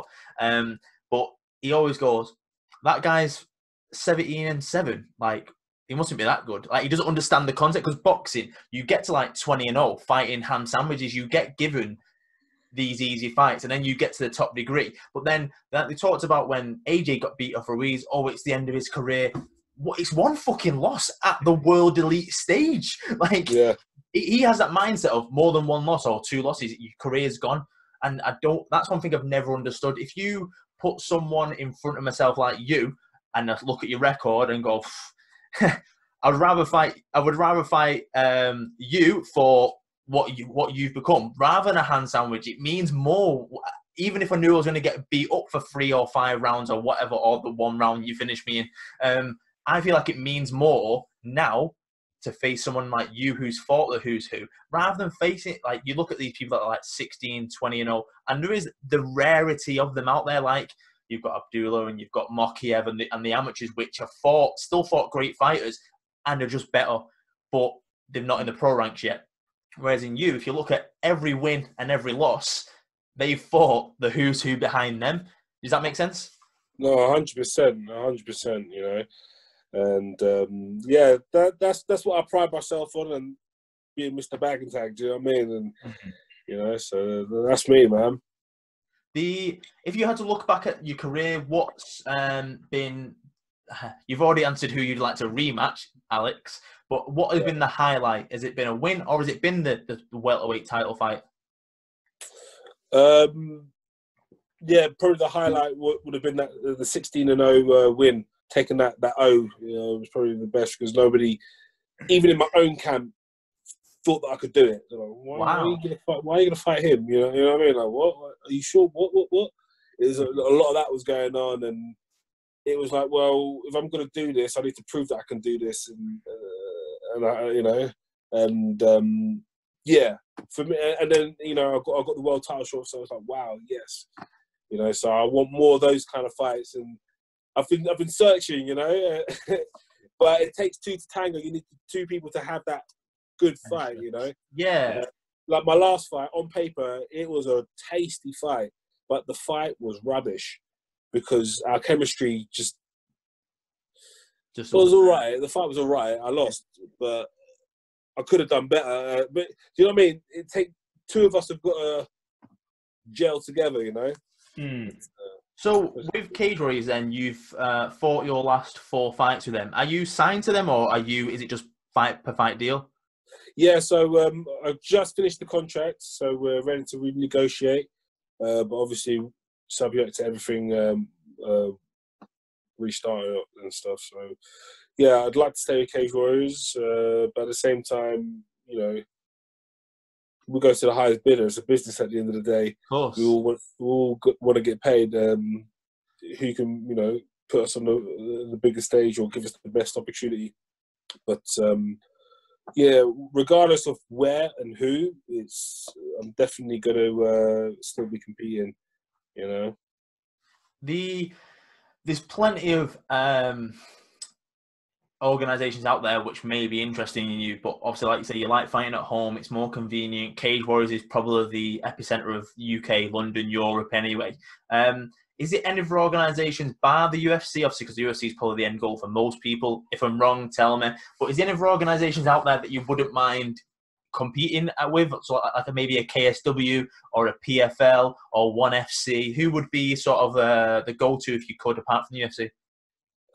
Probably be Bellator with their European series, because you look at their roster, and half the guys, you know, were BAMMA or Cage Warriors, or have fought BAMMA or Cage Warriors. You know what I mean? Yeah. So I see myself with them, and they're paying better. Or I'd like to fight with ONE FC. I'd like to go out to Asia. I'd love. You know, I've trained in Thailand and stuff, and Singapore. I just love that way of life, and I want to compete out there, you know. So there would be, you know, my choices, but I'm not really fussy, you know. I enjoy doing my thing, you know. It's funny you say that about like ONE FC, because I feel like that's now coming to the forefront of what people think about, and maybe like the PFL as well.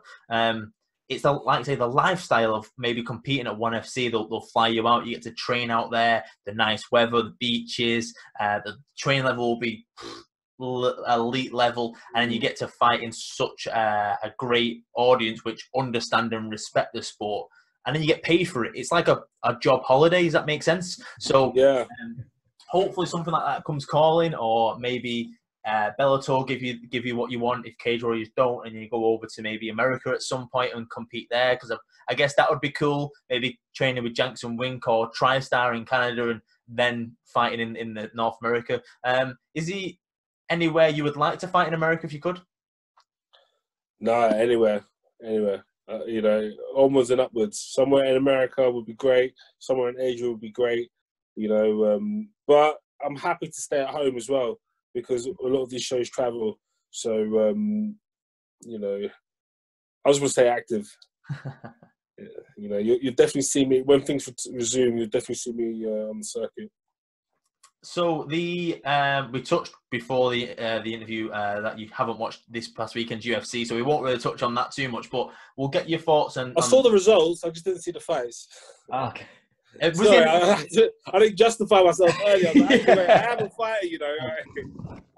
I saw the results, and then just didn't make me want to watch the fight. So, okay, from the results, then, was any fights that shocked you from the main card? Yeah, what's it called? Justin Gaethje. That I woke up and I was like, wow, that was a pleasant surprise, you know. I was gutted about Cowboy. Yeah. Because I've trained with him and stuff. I thought he'd do better. Sorry, not thought he'd do better, but I thought he would win. Get the result. But I haven't seen the fight, so. With the Cowboy fight, I'm like you. Him and probably Gegard Mousasi are probably my favourite 2 all-time fighters. So I think if I went with my head, I probably would have gone Pettis because of the style and they fought before. But I can never bet against Cowboy. He was on all my betting slips. He was on my predictions by decision. And it was a close fight. I just feel like he didn't really get out of second gear. He was kind of like waiting to sort of react. And Pettis can be very elusive and hits you with very strange angles, which sort of put him off.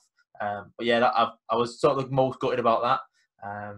What about you, Simon? What was the highlights for you on that card? For me, it was Gaethje's performance. Like, he just almost... Oh, actually, no. Gaethje's performance, but also the Bryce Mitchell. Yeah, that's a good point, Nathan. If you want to watch any fight, go to the Bryce Mitchell fight. It's on Fight Pass. Obviously, you love jiu-jitsu, mate. That's some of the best jiu-jitsu in MMA, and that's putting like Damian Maia, John Fitch, Ben Askren there, mate. The wrestling and the jiu-jitsu was unreal on it, Simon. Transitions from head and arm chokes to twisters and the full works, mate. For me, I was sat there, mouth open, while he's trying to take this guy's back and then transition to a twister, and give it to his opponent, man. Like he was in some compromising positions, and he didn't give up. Yeah, he won his last fight by twister, and I think in the fight he locked on 3 twisters. Like, to even lock on one is ridiculous, and the guy. Yeah, for sure. But I think I was speaking to a few friends, and watching Bryce, it was like watching a hot knife going through butter. Like, he passed the guard, and he made it look like that easy, like it was written in the script. Like, to his opponent Rosa, Bryce now needs to pass your guard. That's how easy it looked. So definitely, if you had to look at that fight, that Cowboy, Gaethje, and then you're probably sorted. Maybe watching Ngannou kill Rosenstruck, murder him with some shots. But yeah, anyone that's watching or listening, I would definitely recommend them.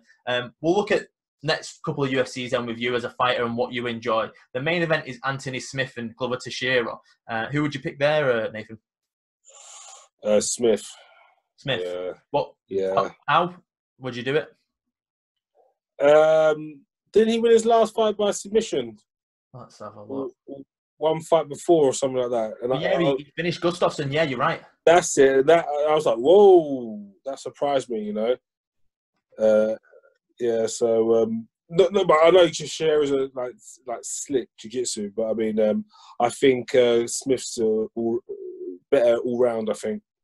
I couldn't agree more with that one. I really do. I think It's funny. I've got to share on like a group with a few friends where I've picked him for my year of doing pretty well. But when he got matched up with Smith, I was like, I don't see him coming out here. Obviously, he's got a fighter's chance, but I just feel like Smith is elite level. Like he made John Jones think about what he's doing, and he's the GOAT. Even though he's a bit of a dick, he's a GOAT. He's I think he would struggle with. I think like if you look at DC, Daniel Cormier, he's the best in the world if John Jones wasn't there, and maybe that would be the same with Anthony Smith. If John Jones wasn't there, Smith most likely will be champion. So I think he walked through everyone bar Jones. What about Simon? What do you think of that one? See, I've got Smith winning that one as well, but I can see the sort of staying standing with this one. Like, I can't see them probably taking it to the ground. I can just sort of see them sort of keeping it standing and possibly even putting on a performance for everyone. Like almost letting their entertainers come out in the personality a little bit and being like, it's locked down, we're headlining this event. Everyone's eyes are going to be on them. It's almost like it's our time to shine now.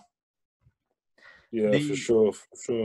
I guess you can relate to these guys, especially on the card from Saturday and these two this week, because you fought during the pandemic and everyone was closing down. If you could talk to one of these fighters that are due to fight this week about fighting in no crowd, what sort of comments would you make to them to sort of put them at ease, maybe? Just that it's just like sparring. It's like going to a neighbour's nearby gym and sparring. Where you got your coach there and they got their coach there. That is literally what it's like. What I would say, I would tell them to tell their coach to hype them up. Like when they throw the shots, like, oh my god, like you need those sound effects. Yeah. Again, like you know what I mean. And I think not that. I mean, I was getting hyped up, but I needed somebody to gas me up. Yeah. Like, what? Okay, you know what I mean. So almost try and replace the crowd. Yeah, no, exactly, and it is a hidden element that you don't appreciate it until you don't have it. Do you know what I mean? Because even though when you go to a gym, you've got the comfort of it's a natural surrounding that you're either used to it or at least they're used to it. You know what I mean? Because it's homely kind of. Well, like a gym. Gyms are like pretty much mostly the same, you know. Yeah. Just got to take it for what it is. It's business, you know what I mean? Simon knows, maybe you've seen Nathan, I'm a big wrestling geek, so the WWE. One thing that they've done during this lockdown, they've had some of the other wrestlers sort of around the ring, sort of trying to mimic the fans. Do you feel like maybe, for argument's sake, you get on the main card, everyone that's already fought within social distancing rules could be sort of around the cage in the arena, sort of shouting, being a bit more of a crowd, even though it'll only be like 20, 30 people. Do you think that could help a little bit? Most definitely, you know, but we weren't allowed to do that. They were like, no, social distancing. Everything's got to be minimal. Do you know what I mean? So as soon as we fought, you had to leave, and then obviously when you can watch it back, but then there's no one's around. The bar weren't even open. You're getting drink. You know? Do you know what I mean? So I left, I had to go home. You know what I mean? So the main event for Saturday, so we're spoiled this week with UFCs really. The main event is Alistair Overeem, which he's an OG. He's one of the baddest people in combat sports history. Maybe the UFC career doesn't mimic that as much as I would like, because I'm a big Overeem fan. But he's facing Walt Harris, which, if you know Walt's story, we were discussing this last week. This is his first fight since his daughter was murdered. She was kidnapped and murdered. What's the predictions for you both, Nathan and Simon? But then the second, what goes through your mind? Obviously, Nathan, you just had a baby girl. How do you get back in that mindset if that ever happened especially in the last 12 months? Yeah, I don't know. I don't know, man. And it's weird because I've met him before. I've met Walt Harris before. I don't, because it hasn't happened to me, and I wouldn't wish it to happen to anybody, so I wouldn't know how to do it. But from my experience, the reason why I took the fight, because I was given the opportunity to not fight. The week out, there were Cage Warriors said, you don't have to fight. You know, the show is still going ahead. If you don't want to fight, let us know now, by whenever, you know what I mean? So everyone was like down. So I said to myself, I'm happy not fighting, but I don't want to say I don't want to fight. If the guy turns up to fight, then we'll fight, you know? But the reason why I stayed in doing the fight is because of my family. I have to fight. I need the money. Do you know what I mean? It was like, right, and I don't know when I'm going to fight again. Yeah, you know, I know we eventually will, but I just don't know when.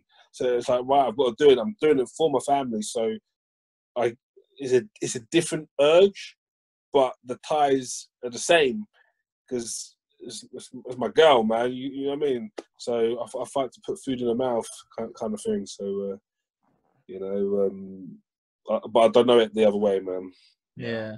The thing, a bit like the Cowboy thing. I warmed to Overeem because I followed him for so long in Dream, Pride, and his kickboxing and stuff like that. And I think I would always go with Overeem, but my heart is definitely with Walt, and I would love him to sort of get back in there, get that win against such a good fighter in Overeem, and sort of like it's for his daughter. He's back in there. He's still fighting for his family. So I'm very mixed towards this. I think I'm probably going to sit back and just enjoy the fight and watch them, two of the best heavyweights in the world, go at it. If you had to pick a winner, guys, who'd you go with? The thing is, yeah, Overeem's got the experience, but Walt, I think, has got the power advantage since Overeem's come off the supplements. So Putting I it think nicely. It's gone from Overeem. yeah, exactly. So yeah, I go Harris for that reason. So I'd probably say, yeah, I'd have to agree with Harris. Like, I think it's sort of, he's on his way up, and I'd almost say Overeem sort of, he got to UFC a little bit too late in his career to really be able to capitalise on that. Yeah, a bit too close to your side of being with the UFC. Yeah. Yeah, I feel like you're right. Walt is probably more hungry, and if I was to bet on this, maybe lean towards Walt. And I think it proved it when Overeem fought Rosenstruck last. He dominated for 4.5 rounds, and then was caught with 10 seconds to go, 5 seconds to go, and that massive cut lip and stuff. I feel like he hasn't got that killer instinct anymore, where I think he's just happy just playing the game, and I think he can finish people. I just think at this point in his career, I think he's maybe looking more at that paycheck rather than the title again. I think there's a lot of people in front of him that will, like Derek Lewis, Walt Harris, who wins here, Rosenstruck, Ngannou, Daniel Cormier, Miocic. I don't see him beating all them to become champion, so maybe he is happy being sort of a gatekeeper now. But yeah, that's been brilliant, Nathan. We appreciate the chat and stuff. Is there anything you would want to touch on at all that we've missed? No, I just want to shout out and thank everyone, from my team and stuff, from Elevate, Titan, Elite MMA Agency, you know what I mean? Shout out my sponsors as well, Truth, Scramble, Rolls and Rehab and Barefoot. So thank you, man. Nice one. So anybody could reach you at, like your social medias, Twitter, Instagram handles? Yeah, so all my social media at Mr. Bag and Tag, and to keep ahead of my training, at In the Bag PTC is what I do, all my training with my class. Nice one. I'll message you after this, get all the proper handles, make sure we're right. We'll put it on the bio and stuff when we release this. But we appreciate your time, man. Actually, before we go, Simon, we've got quick fire questions, haven't we? Don't we? We always forget about this till last minute. It's just quick and easy questions, so nothing stressed. I'll wait for Simon. Yeah, no problem. Got my book. So I'll start off. Quick and easy ones, just what comes to your head. Ketchup or brown sauce, Nathan? Ketchup. Simon? Family Guy or Simpsons? Family Guy. City break or beach holiday? Beach holiday. iPhone or Android? Android. Yeah, man. If you do game, Xbox or PlayStation? PlayStation. ADCC or IBJJF? IBJJF. Do you prefer a shower or a bath? Shower. Going to go with Silva or GSP in their prime if they fought. GSP. That one round turned it then. Yeah. It was like half a round, I swear. So, because we know you're active in the jiu-jitsu scene, gi or no gi? No gi. Yeah. Pride or UFC? UFC.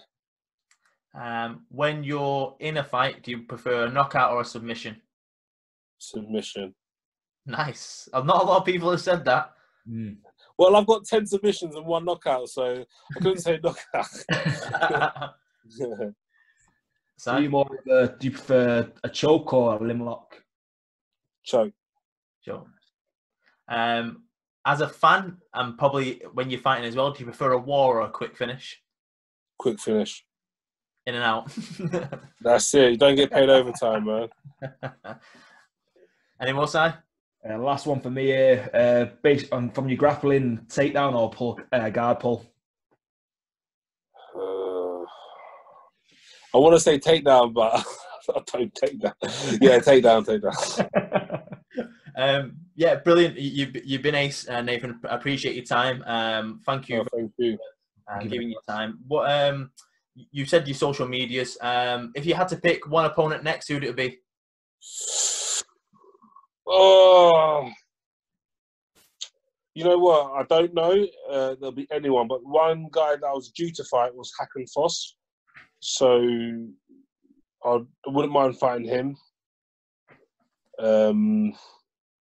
Yeah, actually fighting him because I was due to fight him, but he pulled out and fought this other guy. But yeah, that's it really. There's a couple other guys, but I don't want to say. Just in case. Yeah. Wait. Oh, wait. It's not recorded. All right. Cool. I want to fight the winner of title holder, the Cage Warriors, and the loser. So I'll fight the loser who fights for the belt first. Then I want the winner. But I think I need to get 2-3 more fight win streak before the title shot. But that's who I'd want to fight. Amazing. So probably Reese McKee. I've already fought Proctor. But I wouldn't mind that rematch. But he just fought some Latvian Express guy. You know what I mean? So, and yeah, there's a couple other floaters. Thank you for your time again, dude. If you need anything, give us a shout. Hopefully, we'll get you back in there. Enjoy the time with the newborn. But yeah, keep in touch. Thank you. Cheers, Take care, mate. Cheers, Simon, man. Nice one.